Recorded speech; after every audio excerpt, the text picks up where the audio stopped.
The views and opinions expressed on the following program are not necessarily those of the staff and management of KLAY or those who advertise their products or services on this station.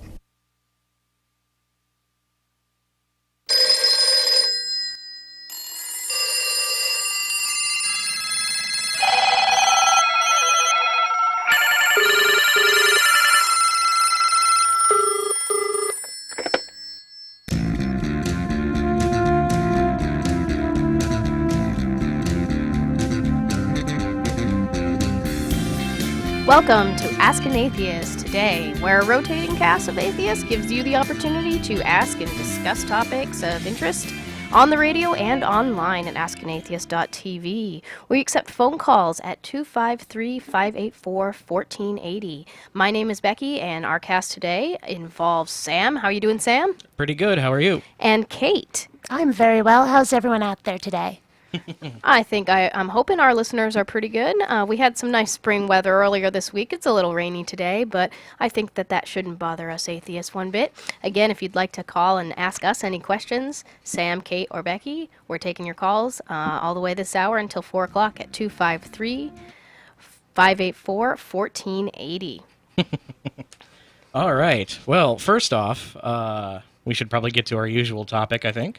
Oh, our usual countdown to backpedaling. Sam, Kate, did you know that it's 55 days until the backpedaling begins? 55 whole days? I have so much I haven't done yet. Yeah.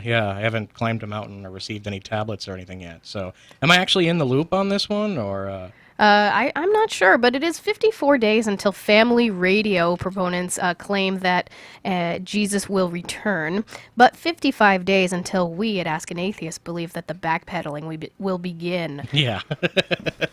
Again, we're counting down not until May 21st, but May 22nd, the day after, in which we believe that the excuses and weirdness that you expect when, as usual, the end of the world does not arrive begins to happen. I understand there are a number of parties planned around the world. Oh, we got a big one planned, and we're talking to some local organizations about it, and I can't divulge much because we're still looking for putting the details together, but I can promise music, I can promise merriment, and it will be under the We Can't Know banner. So, again, we can't know, not we can know. Family Radio does have their websites and billboards and car wraps proclaiming that they can know and that they absolutely do know that Jesus will return. But we at Ask an Atheist have our sister page, wecan'tknow.com. That Sam has so wonderfully set up. We've also been asking over the last week or two if you, our listeners, spot any of these car wraps or billboards. Snap a photo of yourself in front of it, send it our way, put it up on your Facebook or up on Photo Bucket. Provide us a link. And we've actually heard from Mike in Wellington, New Zealand, who has spotted a billboard. Thanks, Mike. Mark in New Jersey spotted a billboard on New Jersey Highway 47 in Franklinville. Leslie from Virginia spotted a man holding "We Can Know End Times" sign in Warrenton. I have seen people on I-5 over, I think, exit like 151 or 152 up by your school holding religious signs over I-5. I guess it's a bit cheaper than an actual billboard, but... Perhaps. I didn't know that this is the first time in this last week that we've been gathering evidence that people aren't just looking at billboards and car apps, but making their own handmade signs. Yeah. And Leslie, so Leslie found one in Warrenton. Carla actually just emailed us last night or this weekend. She's in New Jersey, and she provided us with some links about a gentleman funding 6 billboards in Cumberland County, Wow. and also putting a big car wrap around his RV. So as our resident internet specialist here, Kate, for those of you who might not know, Kate is Bionic Dance on YouTube. Thank you, yes. And how has the internet been facing the We Can Know campaign? In all honesty, at least on YouTube, because I can really only speak for YouTube, people are largely ignoring it. Oh. At least the people I'm subscribed to. Fair enough. Although I have to say, I've been very tempted to make a video saying that if anyone out there believes in this stuff, that it's really going to happen, I will happily take all your stuff, sell your possessions, sell your house, send me the money. I have a PayPal account. I do like houses. If you have one you need to get rid of. You know, that sort of thing. We've played that little game before. Now, we shouldn't make too much fun because there is some serious psychological issues with some of these folks. Some of them are just true believers. But, and like we talked with Rich, the division between somebody who's a true believer and somebody who's got something wrong with them is sometimes a very vague border. Yes, it is. And one of the things that we've been concerned about is for the people that have given up their possessions and moved into their RVs and have maybe sold off a lot of their items and disconnected with some of their family networks. And what is going to happen? We joke about backpedaling beginning of, oh, I need to make some excuses about why Jesus didn't actually show up this day, but we are concerned for the people that really have to will have to reconfigure their lives at that point. And well, that's happened several times before, and strangely enough, new religions have resulted from these mistaken end of the world scenarios. Yeah. I have one more email from Jason from Savannah, Georgia, and this one was kind of a fun one. He said, hey guys, I am a new listener to your podcast and fellow atheist way over here in Savannah, Georgia. Hi, Jason. I frequent the Jacksonville Jaguars football games, and at one of these games last season, while leaving the stadium, there were many of these We Can Know people handing out flyers. So it's not just billboards, it's not just car wraps, it's not just people holding posters over the highways. It's people handing out flyers at sporting events. That was really serious, and that takes some dedication. I was sort of expecting that the rainbow fro wig guy to get in on this, but it turns out he's in prison, which was weird. The guy known for holding up the John 3:16 sign and having the funny hair. Oh, one of those guys. Yeah. I'm not familiar with that specific person, Nor but am I. I know the phenomenon you're talking about. Okay, all right, fair enough. Well, and the thing that Jason did was he actually engaged with this We Can Know person and said he asked one of them. He writes, I asked one of them if he was sure about the end of times occurring on that date, and he assured me that he was. I then asked if I could have his name and number so that I could call him on May 21st. Sure, he said, and gave me the information. He then added, you better call me on the 20th. There's two ways you could take that, I suppose. What are they? Well, okay. One is, I'm not going to be here on the 21st, so call me on the 20th. The other is, don't call me on the 22nd, because that will be bad. I suppose that certainly is another way you could take it. Yeah, I mean, I wonder what people do on the 20th or the 21st. I mean, how will they say goodbye to each other? That kind of thing. And also, I'm curious, what time on the 21st does this take place? This is something we've been talking about. As an applications developer and an internet savvy guy, which will come into play later, I am used to dealing with Universal Coordinated Time, or UTC, otherwise known as Greenwich Mean Time. And that's the time zone that I used for the end of the world, figuring we work on the zero meridian, so must God. Apparently not, though. We recently received, I forget who from, but we received an email from somebody who said that it's actually Kansas time, because God lives in Kansas. Not Mount Sinai, not Jerusalem, not Mecca, not Brisbane, Kansas. I suppose this would be the perfect opportunity to make a "we're not in Kansas anymore" Toto joke. Ooh, Well, yes. maybe we'll make that joke on the 22nd. Maybe we will. So thank you for all of our listeners who have shown us photos and reported where you've seen these billboards. We are starting to get photos on our Facebook Friends page. Just search Ask an Atheist on Facebook, and if you check the feed, there are people who are now taking pictures of the billboards. Our plan is now underway to work with these photos. Mm-hmm. And I'm not sure, we have a caller actually on line 1, and I'm not sure if this is in regards to We Can Know or We Can't Know, but Mark from Portland, Oregon actually wants to know if we are terrified of dying. Yeah, but before that, I have to relate a sad story, and that my birthday is May 22nd. Oh. So I was at the Free Thinkers Conference down here, and a fellow at the table suggested I get my presents early. How is the conference going? Our producer. It was terrific. P.Z. Myers and Josh Foss ended up at about noon today, and there were people that love your podcast there too. So good for you guys. No, thank you very much. Our producer, we were going to mention this. Our producer Beth is down there this weekend. So. Right. One of the themes that came up though was the fear of death, and all of you. Briefly, are you guys afraid of this thing called death?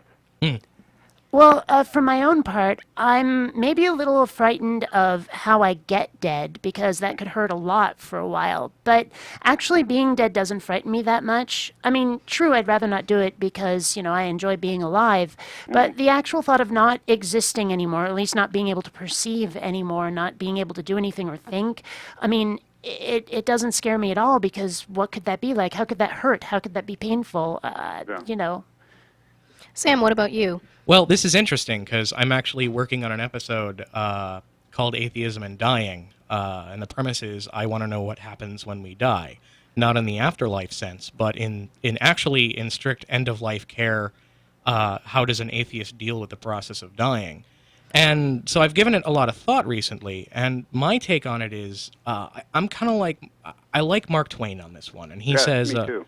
I wasn't alive for thousands of years before I was born and hardly noticed.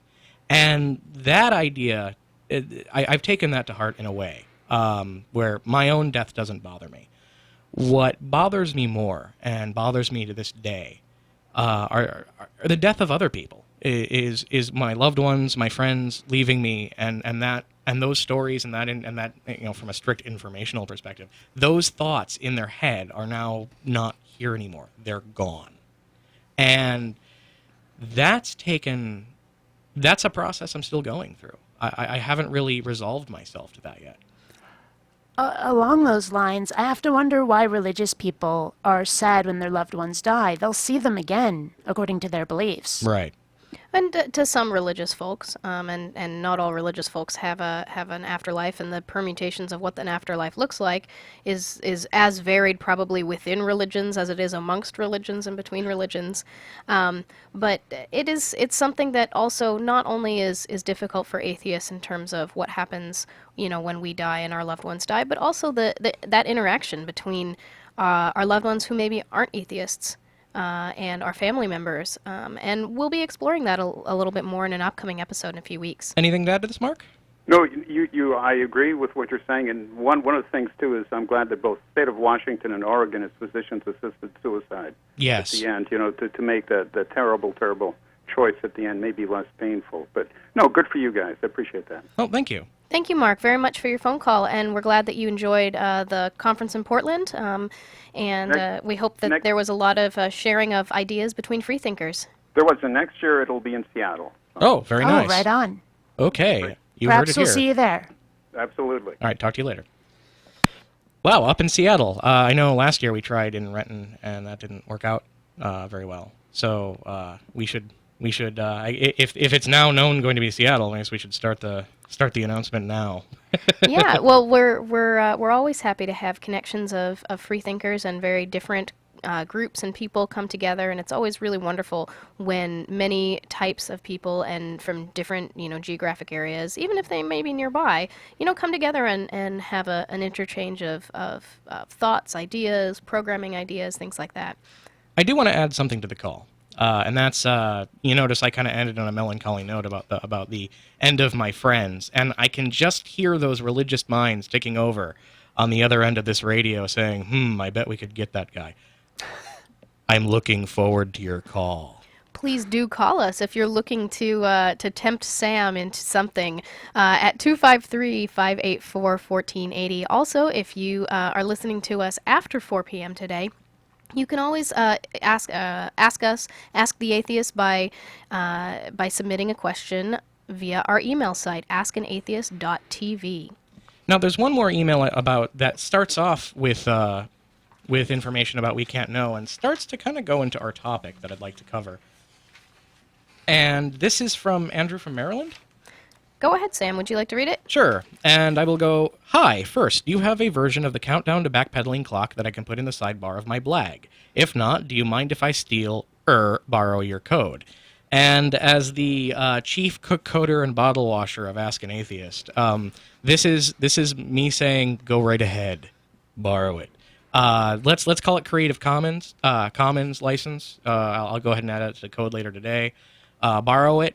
Do what you like with it. Just give us some credit and let us know what you did with the code, and we're good. And I don't think that's going to be a problem. Now, Sam, for our non-tech savvy listeners, we're not talking about any kind of secret code or Da Vinci code or a code written on the back of any kind of national document or anything. All right, let me put on my pocket protector and beanie for a minute here. And this is the JavaScript and the HTML for the wecan'tknow.com site. It's all published. There's no back end to it. It's all in JavaScript and HTML, and it's all available there. Just borrow it and laugh at a couple of the jokes in the JavaScript and have a good time. Excellent, excellent. So Andrew continues with some things. Secondly, if surveys I've seen are correct, then the Seattle-Tacoma area is a hotbed of liberal, godless atheism, and the water in Puget Sound is actually baby Jesus' tears. Yikes. I'm not sure if there's evidence for that exactly. But Andrew from Maryland continues, I live in Maryland, which is pretty much the same way, except the reason the Chesapeake is so polluted is the runoff from our heathen sacrifices. I think Andrew's speaking a little tongue-in-cheek here. What do you guys think, Kate? Just a little bit, yeah. And yet, Andrew continues, I've met a number of people at local atheist meetups who are in the closet, either at work or with their families, people who are afraid that if they're known to be atheists, they'll lose their business. And he continues, I imagine you're in touch with the Seattle atheist scene, so I'm wondering if you have a feel for how prevalent this attitude is up there. Presumably it's a lot easier to be an atheist in Seattle than in Texas or in Alabama, but I'm wondering how many atheists don't feel comfortable coming out completely. Why don't you go ahead and take this one first? Well, if you want to know the truth, most of the people that I hang out with, most of my friends here in Seattle, I don't know if they're atheist or religious because it just plain doesn't come up. I have a few that I've discussed religion with, but for the most part, it's just not an issue at all.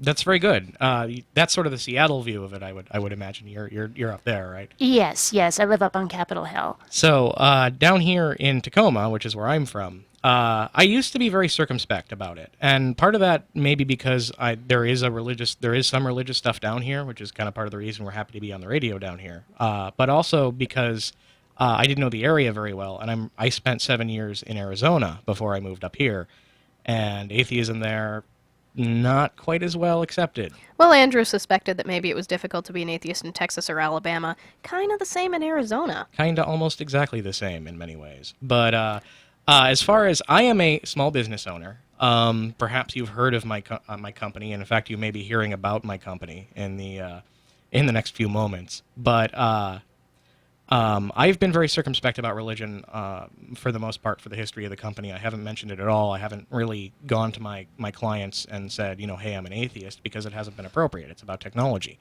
But when it's getting a little harder to do now, because the first thing you do when you walk into my office is you look to your right and you see the 4 SCAN awards we won for the Ask an Atheist show. So, And SCAN refers to the public access television channel that we were on in Seattle before we joined up at the radio station in Lakewood. do you know the political scenario up in Seattle? Do you know how atheism plays in local politics? Or Well, as I say, it just doesn't come up much at all. I mean, I can't recall actually, in the few times when I've paid attention to the politics up in Seattle outside of a voting year, I've just never heard anyone mention it. Okay. It really doesn't come up. fair enough. So this is Ask an Atheist, 253-584-1480. We're going to take a couple minutes of a break, and we're going to get into our topic, which is atheism and the internet. We'll see you in a bit.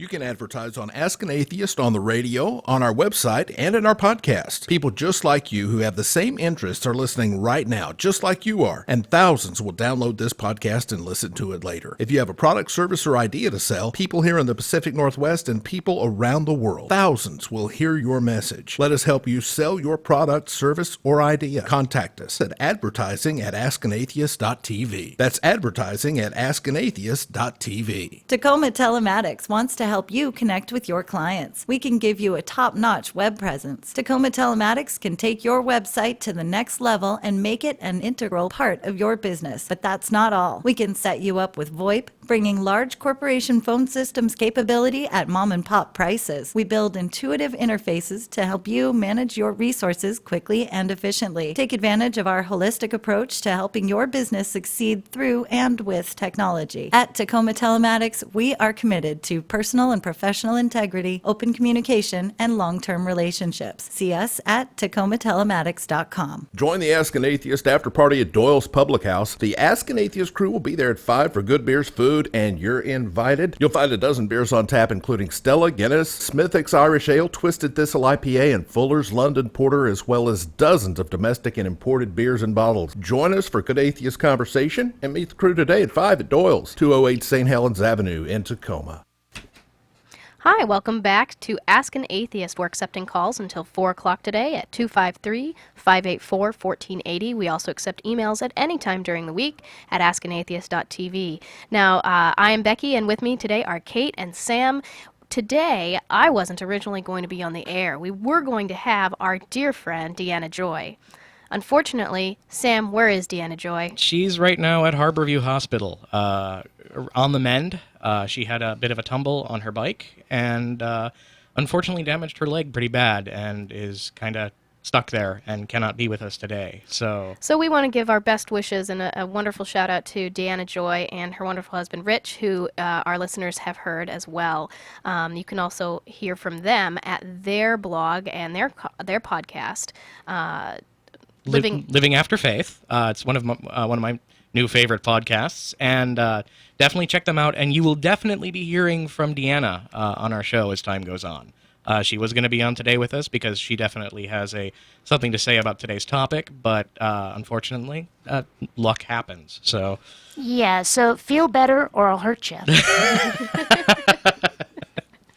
So we'll take one more email. We'll do the email from Derek from the internet. If you email us in, please just let us know where you're emailing from. We always like to announce where you're calling from or emailing from, and we love to have listeners and callers and emailers and interaction from all over the world. So, what does Derek have to say, Kate? Well, we can probably read it. Oh, yes. Certainly. Sam, would you like to read Derek's email? All right. Is there a stronger word than atheist I can use to define myself? True, I don't believe in gods, but I take it one step further in that I believe religion is a poison that must be purged from our society before any of the major problems of said society will be resolved, e.g. wars and violence religions cause, dehumanization of homosexuals, etc. Well, we do actually have a word like that. Christopher Hitchens has been using the word anti-theist quite a bit. Anti-theist is, the idea behind it is basically that if religion were true, it would be a terrible, terrible thing. That religion is just full of just horrible, horrible ideas, horrible things that are expected of us, and stuff like that. So, yeah, we do actually have a word for stronger than an atheist. At the same time, there has been some controversy surrounding that word. I've heard some people say that anti-theist doesn't actually mean that, but I think Christopher Hitchens has popularized it to the point where the meaning has changed. Can I sneak in a little bit of our later debate in and say, is there any nomenclature, is there any terminology in the atheist visibility movement with which there has been no controversy? I don't think so. I can't think of any, although there is a word I've tried to popularize that so far I have not heard anybody whinge about. Okay. And that would be apistivist, where atheism refers to belief, apistivism refers to faith. I am an apistivist in that I have no religious faith. Yeah, I actually like that one, and I will use it myself because I like the fact that it's specifically speaking about faith. Yeah, well, that is probably my biggest issue with religion, is the belief without proof problem. Right. I've called myself anti-dogmatic in the past, but that's a bit more inclusive than anything specifically dealing with religion. And I have suggested to people the anti-theist thing before, but there's sort of a debate there in that I'm an atheist. I'm not necessarily an anti-theist. I'm not against the concept. I'm against the concept of God. It's a bit of a weird place to be, but I'm not against the idea of religious people. Well, for my own part, I'm against most of the religions I've heard about. Most of the dogma I find poisonous. But there could be a beneficial God, a benign God out there that I wouldn't mind living under. Right. So in that way, I'm not necessarily an anti-theist in the Christopher Hitchens sense. But at the same time, most of the gods I've heard about, I would rather fight against if I could. Okay, fair enough. Is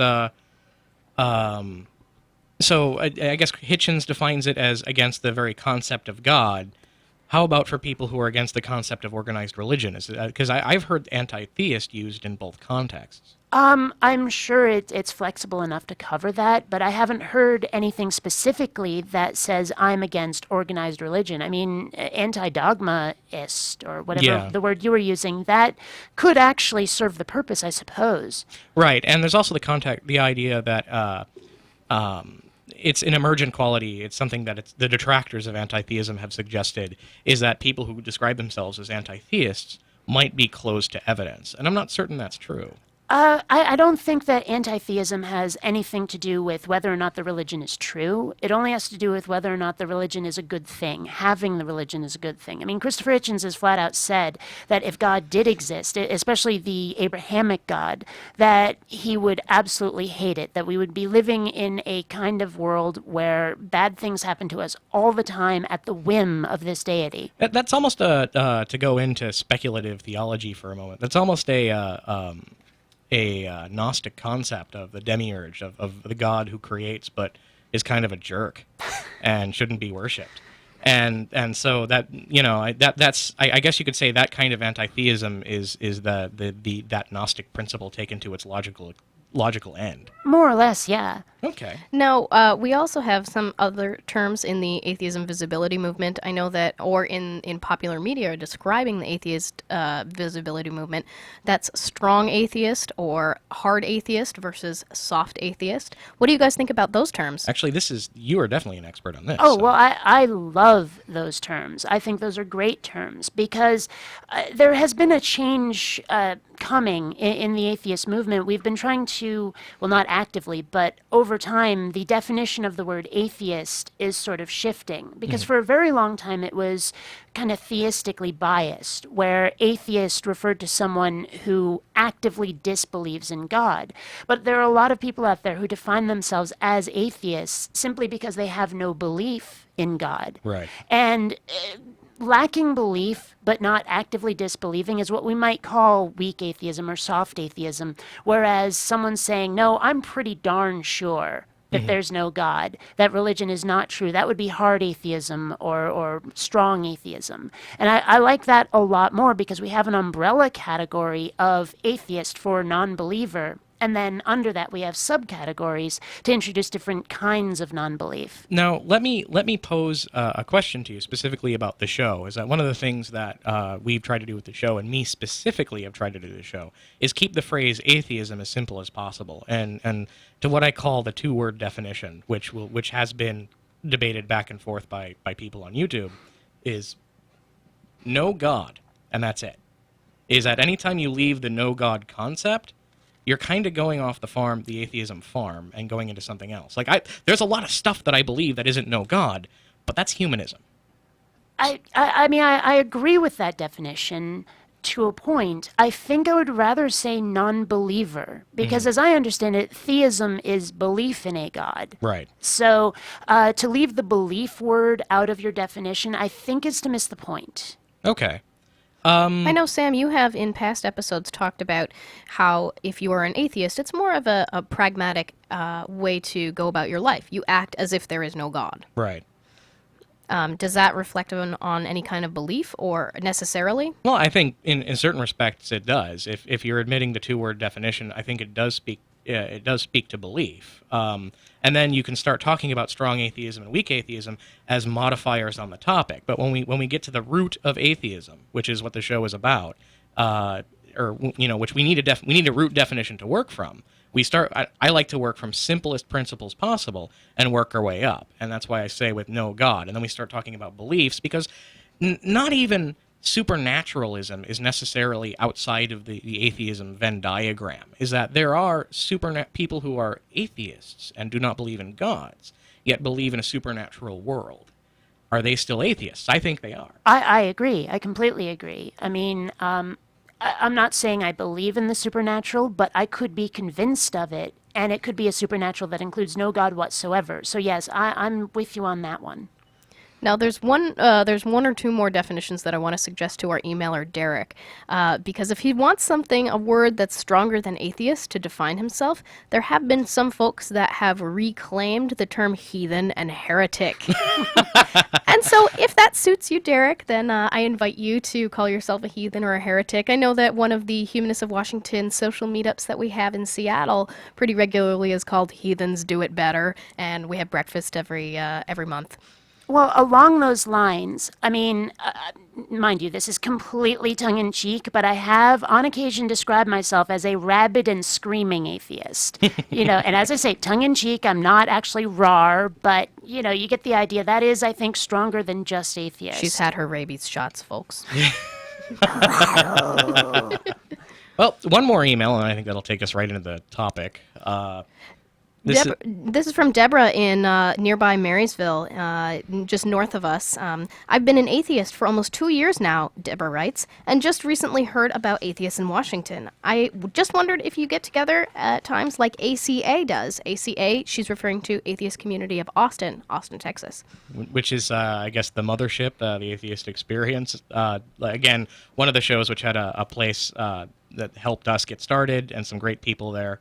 And I think they're on right now. And They are simultaneously broadcasting. But Deborah writes about this, and we have some suggestions for Deborah, and it leads us into our topic of atheism and the internet, or atheism in the internet. there is the direct answer of her question first, which is, do we get together after the show just like the ACA does? Yes, listen to the commercials. We are actually meeting at Doyle's.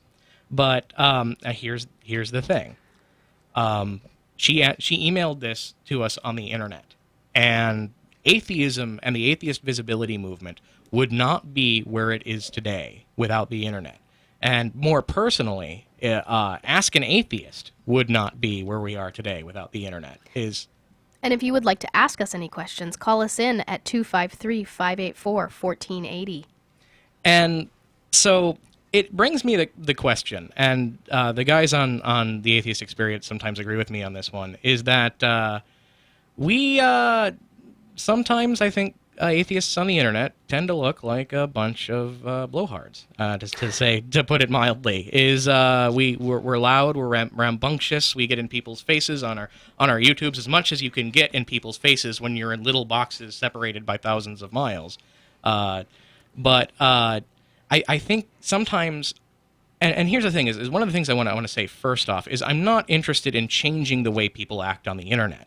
What I want to do is point out behaviors on the internet and talk about perceptions on the internet, because I believe that atheists, because we have to be so introspective, and because we have to be critical of things, we should be critical of ourselves as well, and we can take a look at our behavior and see how it might be perceived.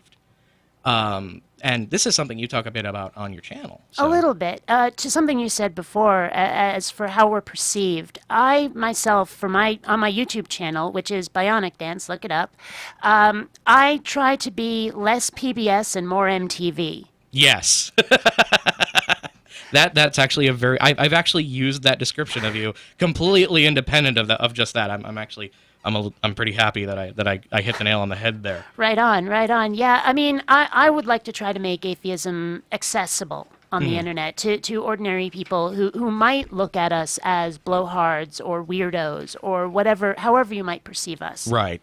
And that's the first thing is I think the atheism visibility movement has done right, especially when it comes to YouTube, which this episode is going to be pretty YouTube heavy because that's what our resident expert does, is it's taken atheism out of the hands of people with graduate philosophy degrees and write huge books, and it's really allowed people like, well, me, for example, with a degree and very little, to actually be a part of the atheism dialogue and to make it a really functional working lifestyle. And I mean, certainly, I imagine you'd agree with that one. Well, I mean, goodness knows that a lot of my life has started to center around my YouTube career.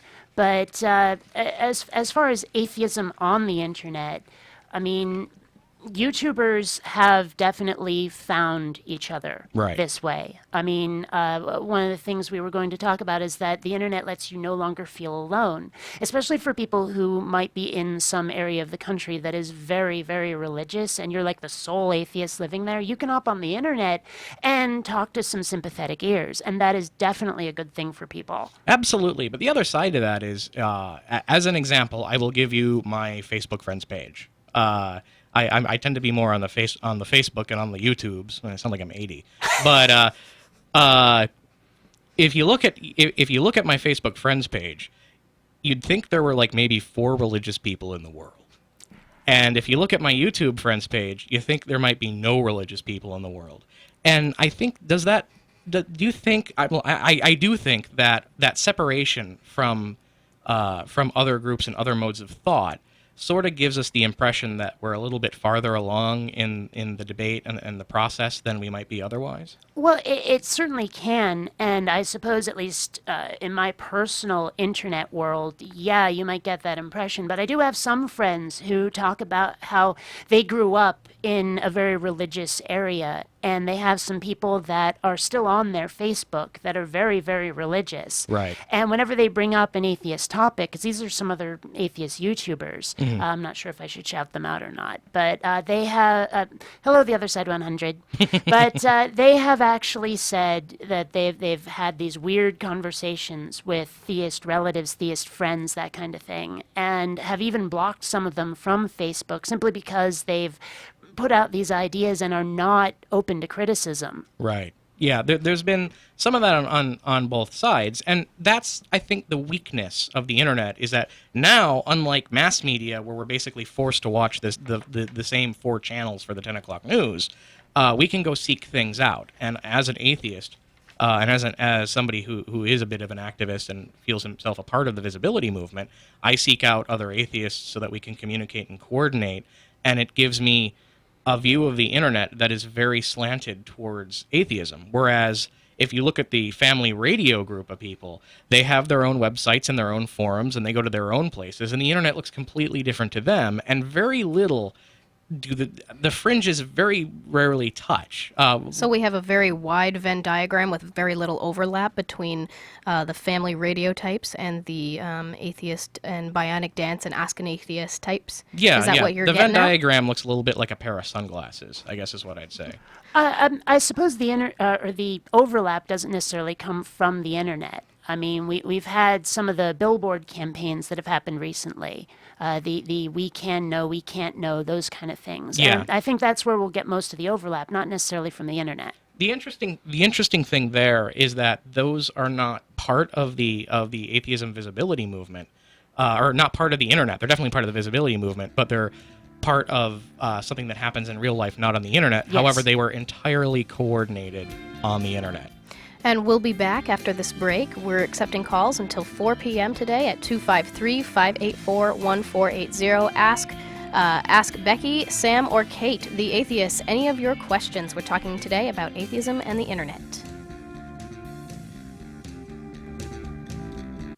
You can advertise on Ask an Atheist on the radio, on our website, and in our podcast. People just like you who have the same interests are listening right now, just like you are, and thousands will download this podcast and listen to it later. If you have a product, service, or idea to sell, people here in the Pacific Northwest and people around the world, thousands will hear your message. Let us help you sell your product, service, or idea. Contact us at advertising@askanatheist.tv. That's advertising@askanatheist.tv. Tacoma Telematics wants to help you connect with your clients. We can give you a top-notch web presence. Tacoma Telematics can take your website to the next level and make it an integral part of your business. But that's not all. We can set you up with VoIP, bringing large corporation phone systems capability at mom-and-pop prices. We build intuitive interfaces to help you manage your resources quickly and efficiently. Take advantage of our holistic approach to helping your business succeed through and with technology. At Tacoma Telematics, we are committed to personal and professional integrity, open communication, and long-term relationships. See us at TacomaTelematics.com. Join the Ask an Atheist after party at Doyle's Public House. The Ask an Atheist crew will be there at 5 for good beers, food, food, and you're invited. You'll find a dozen beers on tap, including Stella, Guinness, Smithwick's Irish Ale, Twisted Thistle IPA, and Fuller's London Porter, as well as dozens of domestic and imported beers and bottles. Join us for Good Atheist Conversation and meet the crew today at 5 at Doyle's, 208 St. Helens Avenue in Tacoma. Welcome back to Ask an Atheist, where we're accepting your calls till 4 p.m. 253-584-1480. I'm Becky. I have Sam and Kate with me. We're talking about atheism and the internet. So, a little difficult getting into this one, given that I think I think you're good at it. But one of the problems I feel that atheism on the internet has, one of it is the idea of iconoclasm. Is that YouTube especially, but YouTube and Facebook and Twitter and all of these things, because of the nature of social media networks, it's really good at building personalities. And sometimes I think some people see atheism as a way to catapult their particularly, and actually usually, let's be honest, acerbic personalities. I don't accuse you of that, but I think we've both seen it. Oh, absolutely. There are definitely people out there on YouTube who have tried to build themselves up into what I suppose we could call a celebrity. Right. And, some of them are very measured and calm. Some of them are, complete jerks, let's face it. And some of them are hilarious. Some of them are actually pretty decent representatives of the atheism movement on YouTube. Yeah, and I'm not saying don't get mad. That's not what this is about, because, man, there's a lot of stuff to get mad about out there. Absolutely. But the thing is again, the theory is here that people are using atheism to propagate a personality, rather than using personality to propagate propagate atheism. And sometimes I think people kind of get mixed up on that, and the friends and the followers, and it all comes together, and it becomes about my show rather than trying to be an activist. Yeah, and I've had to deal with that myself on my own channel. I mean, I've had to put down a couple of incipient cults of bionic dance. Believe me, it's happened.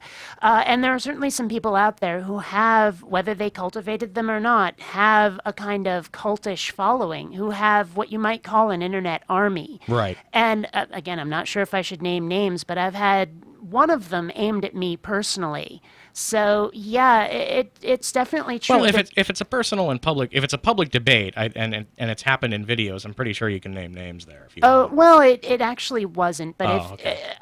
If you remember the guy Pat Condell, who has like about 100,000, maybe 200,000 subscribers at this point, he has taken a very hardline stance against Islam in the UK. Mm-hmm. And when I first started watching him, his videos were a bit more general and were a bit more about religion and atheism. And he sort of moved into this weird militant phase of his. And all I said was that I thought he should branch out a little bit more, that he was focusing too much on Islam, and I'd like to see other things. And his army landed on me like a brick anvil. Yeah. Actually, Pat Condell was kind of one of the people I was looking at when I was doing research on this. And I'm not necessarily accusing him of the of iconoclasm, but what I will suggest is as he gets more into this Islam in the UK, which I understand some people are really concerned about, and its encroachment of religion on an emerging secular state. I get that. I really do. But is sort of what Mike would call the Lou Dobbs effect. Is Lou Dobbs says something about a topic, and then he gets a lot of positive press. And whether or not you agree with the topic or not, this is definitely something which occurred in the media. And so he says something a little bit more out there about the topic, and he gets more, and the peanut gallery comes in and says, yeah, and every time he gets a little bit further out there, every time his orbit gets a little bit more eccentric, he gets a little bit more praise from a specific peanut gallery, and suddenly, when you thought you were in the middle, you're now way out in the middle of nowhere. Yeah, that certainly can happen. I'm not sure if that's what happened to Pat Condell, but I've seen it happen to other people. I actually suspect Pat Condell really believes his own rhetoric. Okay. Now, mind you, that's just a suspicion. I don't know for certain. But some other YouTubers have found that he has affiliations to groups that are proponents of this anti-Islamist But thing. it also introduces the problem here, where his peanut gallery is not him. His minions are not him, and maybe he's a little bit more nuanced than he might appear because of his fans. But his fans are real protective of him, and that's definitely something which I've seen happen to you.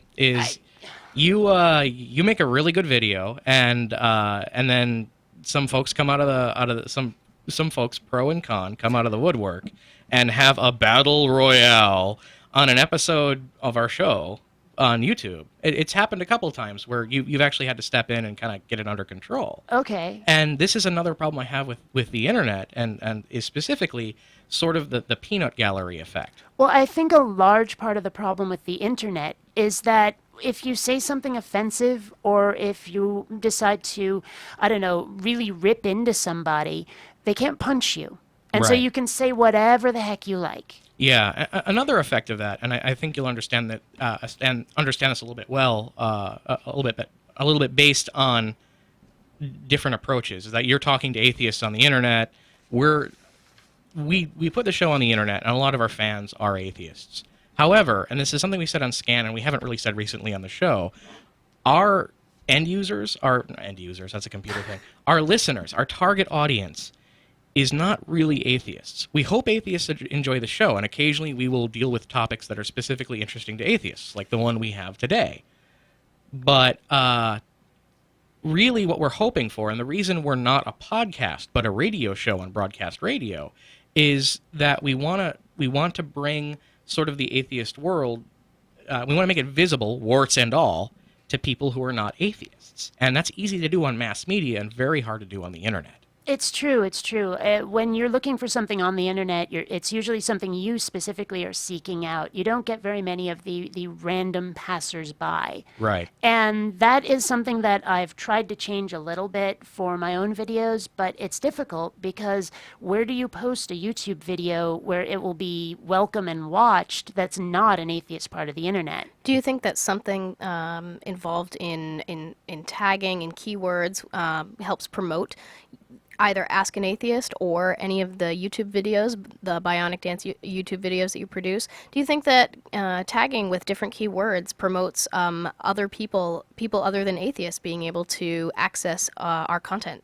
Well, I do notice that people seem to respond to certain provocative titles. The tags, as far as I can tell, seem to really only bring up specific advertising on YouTube. I may be wrong about that. I suppose I could run an experiment to find out. But, the video of mine that seems to be most viewed by theists is the one about objective morality not existing. That's the Right. one they comment on the most. I don't know how they find that one specifically, but that seems to be where they are. I can tell you for Ask an Atheist, recently a lot of truthers have come out of the woodwork on our Truther episode several months after we produced it. And what is truther? What Oh, are you referring to, Sam? The 9/11 truther movement, which are the people who believe that 9/11 was perpetrated by the government, as if the government was competent enough to hide that from everybody. Weird. And not political. Just, I don't think people can really perpetrate that kind of conspiracy and not have it noticed. That is not a political statement. Not a political statement. But actually, the politics here does play a thing. Does play into this. Is that atheism, the atheism visibility movement, is not the first, but one of the first movements to really be prosecuted on the internet and via the internet and using the internet as a tool. Which means that the guts of our movement, the internal squabbles and interscene warfare that happens for the atheism movement, happens online in front of anyone, and anyone can go take a look at it and see that we're having a disagreement on that, and then suddenly we're fighting all the time and everybody hates us, and we hate everybody. Well, I can only speak to YouTube on this one, but I noticed that most of the fighting started when the theists started to thin out. I mean, 2-3 years ago on YouTube, theists were everywhere. We had people to argue with, people to debate, people to pwn, all of that stuff where we could just, really hit hard against people who were arguing back. But it seems like the theists have kind of abandoned YouTube. Not completely. Are they going to GodTube? Is there such a thing? Yes, there is. Oh, gee. Wow. Okay, I had no idea.